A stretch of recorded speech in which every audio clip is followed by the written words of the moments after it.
দাউদের সঙ্গীত বৎসেবার কাছে তাহার গমনের পর যৎকালে নাতন ভবাদী তাহার নিকট আসিলেন তৎকালীন। বৎসেবা, বৎসেবা হচ্ছে একটা সৈনিকের স্ত্রী, ঠিক আছে। বৎসেবা হচ্ছে একটা সৈনিকের স্ত্রী, আর সেই সৈনিকটা হচ্ছে দাউদের ও রাজপ্রশাসে তিনি কাজ করতেন, ঠিক আছে। তো এক সময়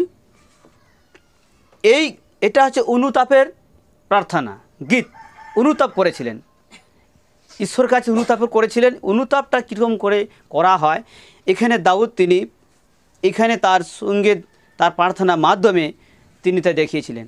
আমেন। তো আমরা এখানে পাঠ করলাম 51 অধ্যায়। তো এখানে খুব গুরুত্বপূর্ণ কথাগুলো আমরা এখানে খুঁজে পাই। এটা হচ্ছে অনুতাপ করেছিল। অনুতাপটা কীরকম, যে হ্যাঁ এটা আমার ভুল হয়ে গেছে, আর আমি করবো না, এটা অনুরোধ করছে, হ্যাঁ ঠিক আছে এটা ভুল হয়ে গেছে আমার, আমাকে দাদারা ক্ষমা করে দিন, আর আমার এটা ভুল হয়ে গেছে, ঠিক আছে। কিন্তু এটা এমন একটা ভুল, ঈশ্বরের দৃষ্টিতে এই ভুলটার তাকে পানিশমেন্ট পেতে হয়েছিল দাউদকে। আমেন। আমরা এখনও যদি আমাদের যে ভুলটা ছিল সে ভুলটা তো করে ফেলেছিলাম, ভুলটার জন্য যে ভুলটা আমাদের শাস্তি আমাদের উপরে আসার মানে কথা ছিল, সেই ভুলটার শাস্তিটা কিন্তু যিশুর উপরে গেছে। একটা ভুল গেছে আমাদের, যে কি ভুল ছিল, আমাদের এমন কিছু ভুল করে ফেলেছি আমরা পুরো একদম নরকে যাওয়া একদম আমরা যাত্রী ছিলাম। আমেন। কেউ যদি দেখবেন সকালবেলা কোনো ডিউটি যাবে, না এ ওখানকার যাত্রী, না পাশের যাত্রী যাবেন, তো আমরা সেই রকম একটা নরকে যাত্রী ছিলাম। এমন একটা বড় ভুল ছিল আমাদের, ঈশ্বরকে বাদ দিয়ে আমরা জীবনযাপন করছিলাম। কিন্তু এখানে যদি ঈশ্বর লোকেরা পুনরায় ভুল করে একটা পানিশমেন্ট থাকে, ঠিক আছে।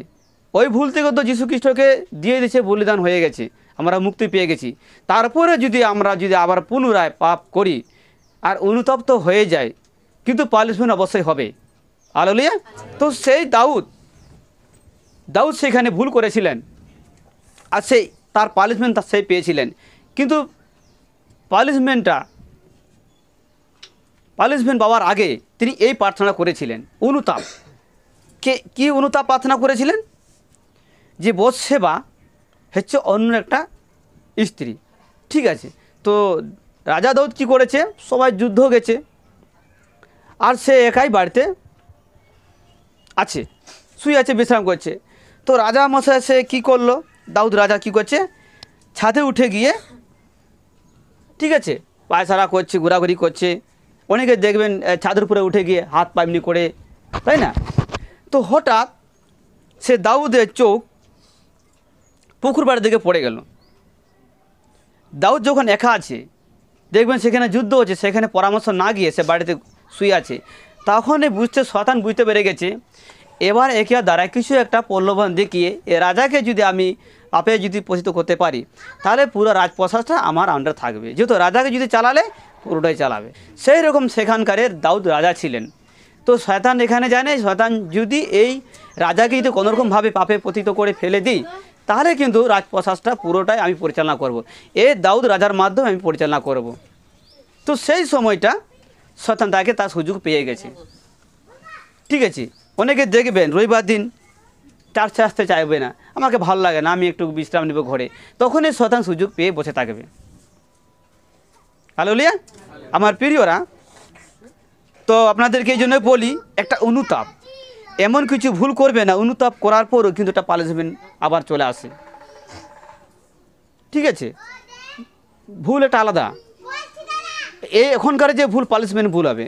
তো দাউদকে তো পাপের জন্য সে তো মারা যায়নি, ক্ষমা পেয়ে গেছে, কিন্তু বড় পানিশমেন্ট এসে গেছে, এমন পানিশমেন্ট এসে গেছে মানে কি বলবো আর, ওরকম পানিশমেন্ট হয়তো এখন যেন কারোর জন্য না হয় যিশুর নামে। হালেলুয়া। কিন্তু যেন মন পরিবর্তন করে। তো সেখানে দেখা গেল দাউদ উঠে গেছে, আর সে সৈনিকের এক স্ত্রী স্নান করতেছে, স্নান করতে করতে করতে তার দিকে দৃষ্টিপাত করেছে, ঠিক আছে। দৃষ্টিপাত করার পরে শয়তান বলছে, ঠিক আছে তুমি তো একা আছো, তোমার রাজকর্মচারী তোমার সৈনিকরা তো কেউ নেই বাড়িতে, তুমি একলাই আছো, তোমাকে কেউ দেখছে না, শয়তান বলছে তোমাকে কেউ দেখছে না। ঠিক আছে, দাউদ বলছে রাজামশাই আপনি তো ঘোরাঘুরি করছেন, একটু পুকুর দিকে তাকান না। ঠিক আছে, এটা শয়তানের পরিকল্পনা। যে পুকুর দিকে তাকিয়েছে দেখছে একজন মহিলা স্নান করছে। ঠিক আছে, সে মনে মনে একটা আন্দোলন হচ্ছে। আন্দোলন কী হচ্ছে, সে নিজে ভাবছে যে এখন তো শনিরা সব যুদ্ধ চলে গেছে, কেউ নেই। ঠিক আছে, এই সময় চলো সেই স্ত্রীটাকে আমি খারাপ দৃষ্টি করে ফেলি। ঠিক আছে, যখন খারাপ দৃষ্টি করে ফেলেছে, সর্বপ্রথম খারাপ দৃষ্টিটা কোথা থেকে শুরু হয়েছে? এদন বাগান থেকে শুরু হয়েছে। হালেলুয়া। যখনই হবাকে বলছে ওইদিকে গিয়ে তাকাও দেখি, তাকাচ্ছে, কী দেখছে? বলে ফল। সব ফল খাচ্ছ, ওটা খাচ্ছ না কেন? না না না, ওটা ঈশ্বর আমাকে বারণ করেছে, খাবো না। আর সামনে যেতেও বারণ করেছে, ছুতেও বারণ করেছে। ঠিক আছে, বলছে ভালো করে একটু দেখো না। ভালো করে গিয়ে দেখো। ওই যাচ্ছে সামনের দিকে, গিয়ে সামনের দিকে যাচ্ছে, বলে হ্যাঁ দেখতে খুব সুন্দর, ভালো লাগছে। যদি দেখতে যদি ভালো, তাহলে খেলে কত আবার ভালো লাগবে। তখন শয়তান বলছে কিছুই হবে না। ঠিক আছে, এত সুন্দর ফলটা খেয়ে কি মরবে? কখনো মরবে না, তোমরা কখনো মরবে না, তোমরা ফলটা খাও। প্রথমে সর্বপ্রথম চোখ দিয়ে আকর্ষণ করেছে, চোখ দিয়ে তাছে সে ঈশ্বরের বিরুদ্ধে পাপ করলো। এখানে দাউদকে যখন দেখাচ্ছে কি দেখো, তখনই মনে মনে সে আন্দোলন করতে আরম্ভ করলো। ঠিক আছে, সে তখন আন্দোলন করলো, করার পরে তার সঙ্গে খারাপ একটা নোংরা ব্যবহার করলো। ঠিক আছে, যৌবন সঙ্গে তাকে পাপ করলো। তো এই যে একটা দাউদ এই পাপটা করার পর যখন নাথনের কাছে গেছে, লেখা আছে না, কি লেখা আছে? দাউদের সঙ্গীত বৎসেবার কাছে তাহার গমনের পথ, বৎসেবার কাছে যাবার পর তৎকালে নাথন বাবাবাদী তাহার নিকটে আসিলেন। নাথনকে পাঠানো হলো। নাথনকে বলছে, ঈশ্বর বলছে নাথন তুমি গিয়ে যাও, আমার যে দাসকে গিয়ে বলো যে তুমি এই এই কর্ম করেছো। তো দাউদ সেখানে ভাবছিল কেউ তো নেই, শনির নেই, আমি যা করবো কেউ টের পাবে না। ঠিক আছে, কিন্তু ঈশ্বর যে পত্রিকা দেখছে এটা কিন্তু তার মনে নেই। হালেলুয়া। আমার প্রিয়রা, যারা অনেকেই দেখবেন কেউ কোনো কিছু মন্দিরের মধ্যে পড়ে আছেন, আপনাকে একজন উপরে কেউ দেখছে, হ্যালোজেনের মতন দেওয়া আছে, বালির কণাগুলো দেখা যাচ্ছে সে হ্যালোজেনে। ঠিক আছে, ঈশ্বরের দৃষ্টি হচ্ছে সেই রকম। আমেন। ও কিন্তু বুঝতে পারছে না। ঠিক আছে, বলছে কেউ নেই, কিন্তু ঈশ্বর উপরে দেখছে, এটা কিন্তু তাকে বুঝতে, শয়তান তাকে কিন্তু বুঝতে দিচ্ছে না। ঠিক আছে, ওই জন্য বলছে এখানকার লোকেরা, এখানকার যারা ঈশ্বরভাবে মনে করছে তাদেরকে এরকম অন্ধ করে রেখে দিয়েছে। আমরা যদি করন্থীর জন্য পড়ে আমরা সেখানে পাই। আমেন। তো সেরকম দাউদের চোখগুলো প্রথমেই তাকে অন্ধ করে রেখে দিয়েছে। ও কী করছে নিজে বুঝতে পারছে না, ও কী কর্ম করে জানে না, ও কী কোন পদে তাকে মানে রাজপদে তাকে দেওয়া হচ্ছে সেটা তার মনেই নেই। যে আমি একটা এই এখানকার রাজা, আমি, আমার কথা মানুষ উঠে আবার বসে আর আমি বিচার করি, সবার সঠিক বিচার করি, কিন্তু এই কথাটা শয়তান তাকে মনে করতে দিচ্ছে না। হালেলুয়া। তো সেই সময়টা দাউদ যখন ওখানে গিয়ে এই পাপটা কাজ করলো, তখন নাথনকে দিয়ে ঈশ্বর পাঠালো, বলছে নাথন গিয়ে আমার দাসকে গিয়ে বলো। হালেলুয়া। বলে নাথনকে বলছে গিয়ে বলো। কি বলবে? বলবে তুমি যে পাপটা করেছো তোমার কোনো ক্ষতি হবে না। ক্ষতি এমন কিছু ক্ষতি হবে, এটা পানিশমেন্ট পাবে, সেই পানিশমেন্ট জীবনের মতো না, তুমি ভুলবে না। আর দাউদ সেই পানিশমেন্ট পেয়ে গেছে, জীবনের মতন আর ভুলেনি। এক সময় দাউদের ছেলেপেয়েরা দাউদকে তাড়া করছে, তখন দাউদের না কি লেখা আছে, কি বলছেন? দাউদ বলছেন ঈশ্বরের যদি ইচ্ছা হয় তাহলে আমার ছেলে আমাকেই মারবে, আমাকে তাড়া করছে, ওকে বারণ আমি করবো না। আর যদি ঈশ্বরের ইচ্ছা না হয় তাহলে আমাকে মারতে পারবে না। হালেলুয়া।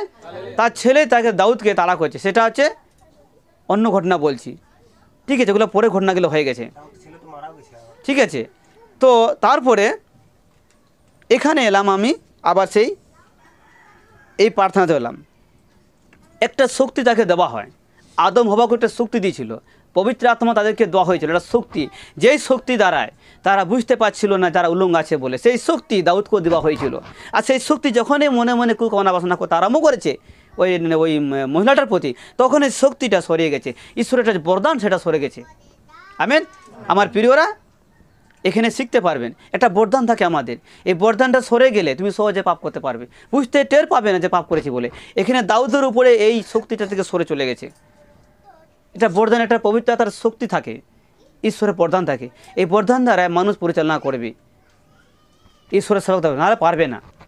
ওইটা না থাকার কারণে মানুষ পাপের মধ্যে আছে, জানে না যে কি পাপ করেছে, ও বুঝতে পারে না। দেখি এখানে দেখুন এখানে কি বলতেছে, বলছে 9 পদ থেকে পড়ি, আমার পাপের প্রতি মুখ আচ্ছাদন করো, আমার সকল অপরাধ মার্জনা করো, হে ঈশ্বর আমাতে বিশুদ্ধ অন্তঃকরণ সৃষ্টি করো। অন্তরটাকে বলছে কি অন্তঃকরণ নতুন করে সৃষ্টি করতে বলছে, যেরকম ছিলাম সেরকম করে দাও প্রভু। কেন? আগের থেকে কি অন্তঃকরণ কি ভাঙা ছিল? ঠিকই তো ছিল, এক মুহূর্তে শেষ হয়ে গেলো। দেখুন তারপরে কি আবার কী লেখা আছে এখানে, বলছে তোমার সম্মুখ হইতে আমাকে দূর করিও না, তোমার পবিত্র আত্মাকে, তোমার পবিত্র আত্মাকে, আমি একটু আপনাকে বললাম সেই আত্মা পবিত্র আত্মা ছাড়া কেউ যিশুতে টিকে থাকতে পারবেন না। যিশু থাকবেন কিন্তু পাপের মধ্যে দিকে যোগদান করবেন, বুঝতেই পারবেন না। বলছে তোমার পবিত্র আত্মাকে আমার হয়তো হরণ করিও না। তার মানে হচ্ছে এখানে বোঝা যাচ্ছে পবিত্র আত্মা তাকে ছেড়ে চলে গেছিলেন। আমেন। পবিত্র আত্মা তাকে ছেড়ে চলে গেছিল পাপের কারণে। আমার প্রিয়রা, আপনাদেরকে সে বরদান দিয়েছে, যদি আপনারা এইভাবে যদি কোনো জড়িতে গিয়ে পড়ে থাকেন তাহলে আপনাদের কাছ থেকেও কিন্তু পবিত্র আত্মা সরে যাবে। পবিত্র আত্মা যখন চলে যাবে, সাহায্য যখন পাবেন না, আপনি সহজে যে কোনো কাজ করতে পারবেন, মন্দ কাজ করতে পারবেন, চুরি ডাকাতি করতে পারবেন, কোনো কিছু টের পাবেন না। আবার প্রার্থনায় চলে আসবেন, আবার বাড়িতে গিয়ে আবার নোংরা কাজ করবেন, আবার মন্দ দৃষ্টি করবেন, আবার কুকামনা বাসনা করবেন, আবার প্রার্থনা করতে আসবেন, কিন্তু আপনার কাছ থেকে পবিত্র আত্মা সরে গেছে পাপের কারণে। এখানে দাউদ যে কাজটা করেছে সেইখানে এখানে দাউদ নিজের মুখে বলছেন, বলছে তোমার পবিত্র আত্মাকে আমার হয়তো হরণ করিও না। ঈশ্বর কিন্তু এখানে বলছে হরণ করিও না, ঈশ্বর কাছে আবার নিয়ে নেবে। আমেন। এখানে আমরা যদি যখন পুস্তকে যেখানে পড়ি আমরা সেখানেও পাই, পবিত্র আত্মা না আসলে কেউ বুঝতে পারবে না আমি পাপ করছি না ঈশ্বরের বিরুদ্ধে কথা বলছি না কী করছি, কেউ টের পাবে না। ঠিক আছে, জন্য লেখা আছে সব কিছু তিনি বুঝিয়ে দেবেন। যিশু বলছেন আমি যাচ্ছি, আমার সহায় তিনি আসিবেন, তিনি পিতা আমার নামে পাঠাবেন, আর তাকে তোমরা গ্রহণ করবে, সে তোমাদের উপরে আসবে, আর সেই তোমাদেরকে পথ দেখাবে, পাপের পথ, পাপের সম্বন্ধে, ধার্মিকতার সম্বন্ধে, ঈশ্বর আরাধনার সম্বন্ধে, বাইবেল পাঠ করার সম্বন্ধে, বাইবেল কী লেখা আছে তার অর্থ বোঝাবার সম্বন্ধে সেই পবিত্র আত্মা শেখাবে। আমেন। পবিত্র আত্মা দ্বারা দাউদ এতদিন সেই রাজপ্রসাদ তিনি পরিচালনা করেছিলেন। যেই কে মন্দ পরিচালনা করতে আরম্ভ করেছে শয়তানের কবলে পড়ে আর পবিত্র আত্মা চলে গেছে। আমেন।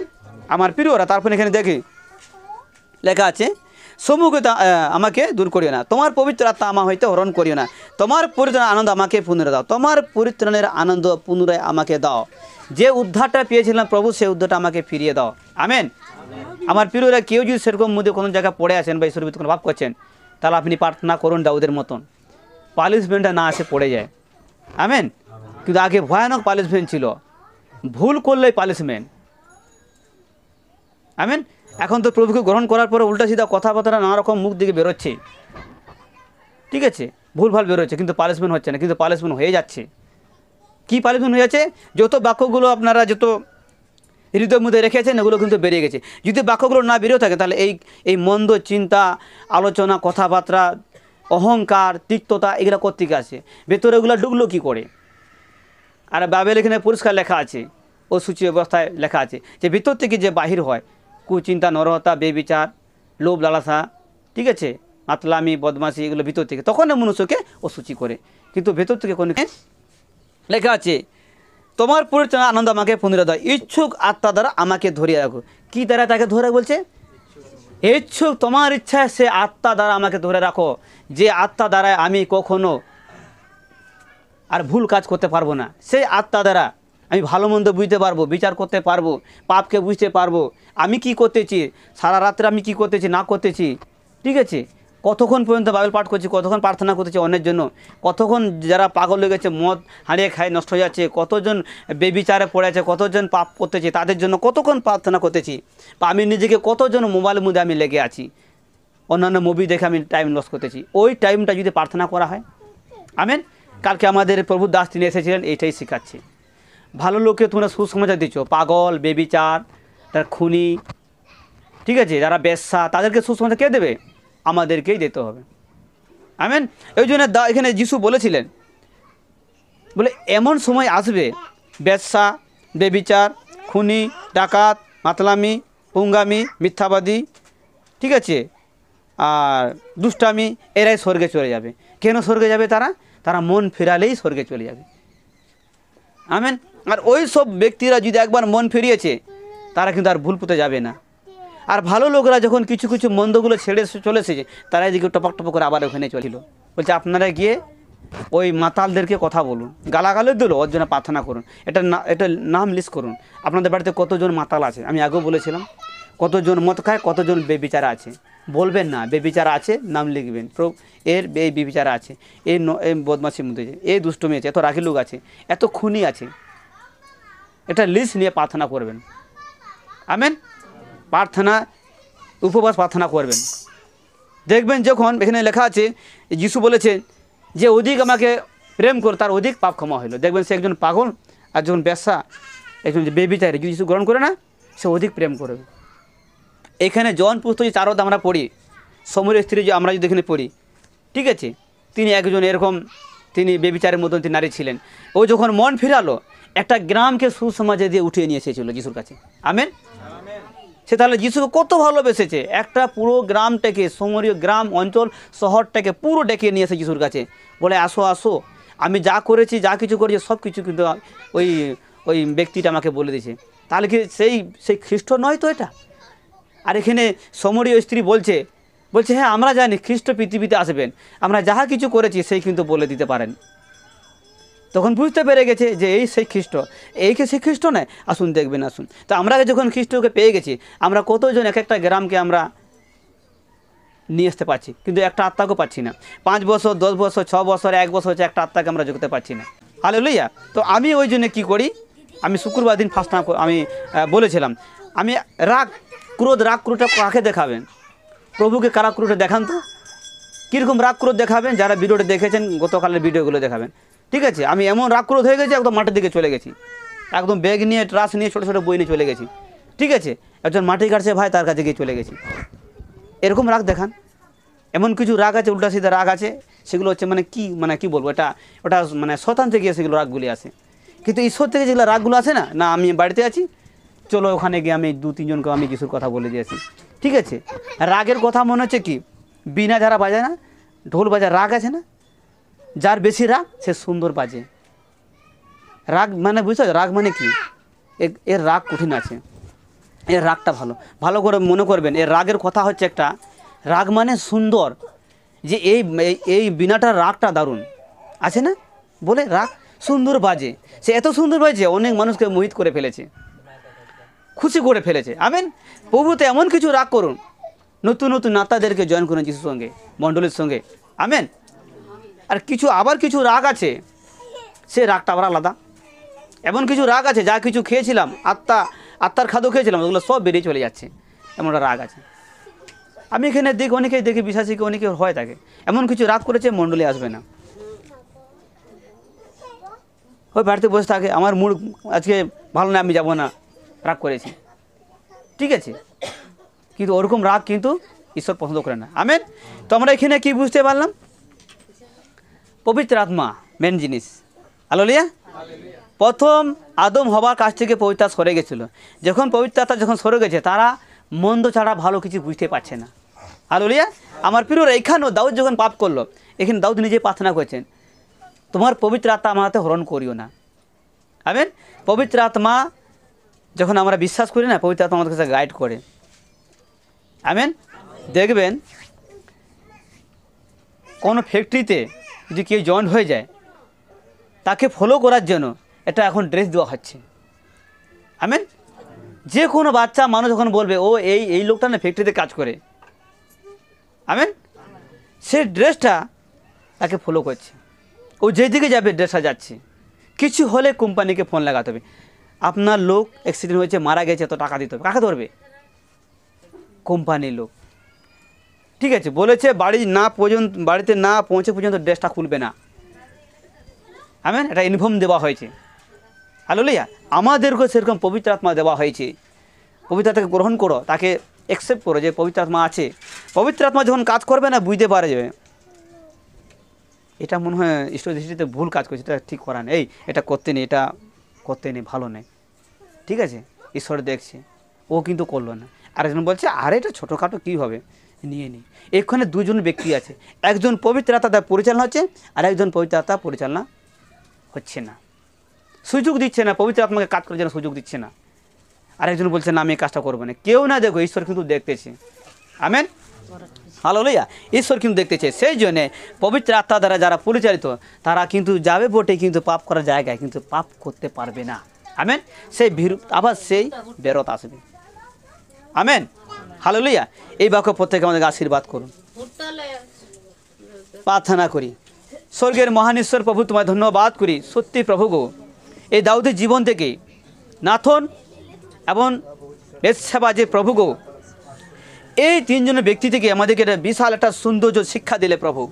বাস্তবিক প্রভু গো, আমরা যখন খারাপ দৃষ্টি করি, খারাপ আলোচনা করি, খারাপ চিন্তাধারা করি, তখনই ঈশ্বরের যেটা শক্তিটা বেরিয়ে চলে যায়। কিন্তু ঈশ্বরের শক্তি এই জন্য আমাদেরকে দেওয়া হয়েছে যাতে আমরা এগুলো না চিন্তা করি, খাবার পথে না যাই।